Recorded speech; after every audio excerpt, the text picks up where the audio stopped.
Assalamualaikum warahmatullahi wabarakatuh. Alhamdulillahi rabbil alamin. Salatu wassalamu ala rasulillahi amma ba'd. Ya ikhwani fi din rahimani wa rahimakumullah. Ketika kita menginginkan sebuah kesuksesan, ketika kita menginginkan kesuksesan itu menghasilkan hasil yang banyak, tentu kita harus mengikuti atau mencontoh orang-orang yang telah sukses sebelumnya. Kita harus mencontoh atau menteladani orang yang telah sukses, bagaimana mereka menjalani jalan tersebut sehingga mereka menjadi orang-orang yang sukses. Begitu pula ketika kita menginginkan ibadah kita bernilai pahala di sisi Allah Subhanahu wa taala, kita menginginkan dari ibadah tersebut mendapatkan tiket untuk masuk ke dalam surga Allah Subhanahu wa taala. Atau di bulan yang penuh berkah ini, di bulan suci Ramadan, kita menginginkan puasa kita bernilai pahala yang banyak sekali dari Allah Subhanahu wa taala, atau kita memasuki surga Ar-Rayyan yang dijanjikan oleh Allah Subhanahu wa taala. Bagaimana caranya? Tentu kita harus mengikuti orang-orang yang terdahulu yang dikabarkan oleh Rasulullah sallallahu alaihi wasallam sebagai ahlul jannah atau penduduk surga. Siapa mereka? Itu sahabat radhiyallahu anhum. Bagaimana mereka menghiasi waktu-waktunya atau hari-harinya di bulan suci Ramadan?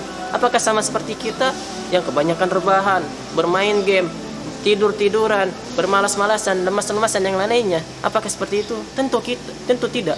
Sahabat radhiyallahu anhum, mereka menghiasi hari-harinya dengan beribadah kepada Allah Subhanahu wa taala, menghiasi hari di bulan suci Ramadan ini untuk menteladani Al-Quran, untuk mentadaburi Al-Quran, dan menghiasi hari-harinya untuk membaca Al-Quran, menghafalkan Al-Quran, dan mentadaburinya. Seperti itu yang mereka lakukan di bulan suci Ramadan. Bukan seperti kita yang malas-malasan. Sampai mereka tidak bermalas-malasan, mereka mengikuti perang yang diadakan di bulan suci Ramadan. Perang apa? Yaitu perang Badar. Ya, mereka menginfakkan hartanya di bulan suci Ramadan, membantu saudaranya, membantu teman-temannya dalam kesulitan tersebut, walaupun mereka dalam kesulitan. Dan beberapa sahabat juga menolong sahabat yang lainnya, membantu fakir miskin, memberi makan orang-orang yang berpuasa, dan yang lainnya.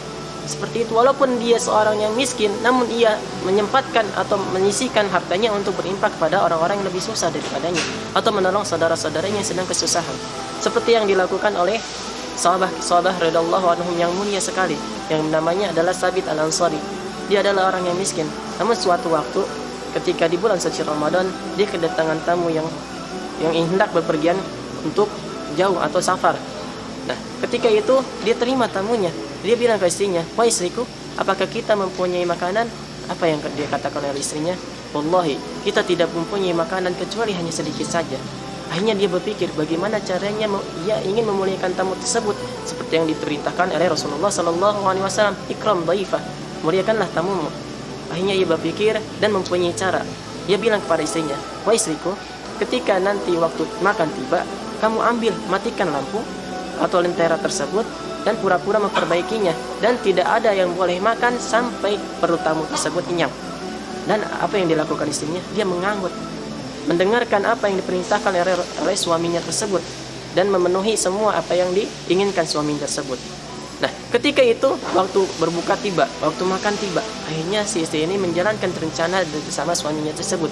Ia mematikan lampunya dan pura-pura memperbaikinya, dan Sabit Al-Ansari ini pura-pura mengecap mulutnya seolah-olah ia ikut makan bersama tamunya tersebut, padahal ia tidak makan, hanya tamunya saja yang makan. Namun ia ingin memulihkan tamunya tersebut. Hingga akhirnya kabar tersebut didengar oleh Rasulullah sallallahu alaihi wasallam. Apa yang dijanjikan oleh Rasulullah sallallahu alaihi wasallam kepadanya itu berupa surga. Itulah balasan bagi orang-orang yang soleh, menyempatkan beramal soleh di bulan Ramadan ini. Ya, bukan bermalas-malasan, tidak mempentingkan saudaranya sendiri atau mengabaikan saudara-saudaranya tersebut. Tidak, mereka memuliakan tamunya, mereka membantu saudaranya yang sedang kesusahan walaupun dia sedang kesusahan. Itu yang dilakukan oleh para sahabat radhiyallahu anhum di bulan suci Ramadan ini.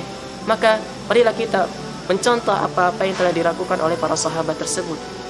Memperbanyak amal ibadah untuk meraih pahala yang banyak dari Allah Subhanahu wa taala. Ya, semoga saja dengan puasa ini kita mendapatkan tiket untuk masuk ke dalam surganya Allah Subhanahu wa taala. Ya, semoga kita dimudahkan oleh Allah Subhanahu wa taala untuk beramal saleh. Syukran. Assalamualaikum warahmatullahi wabarakatuh.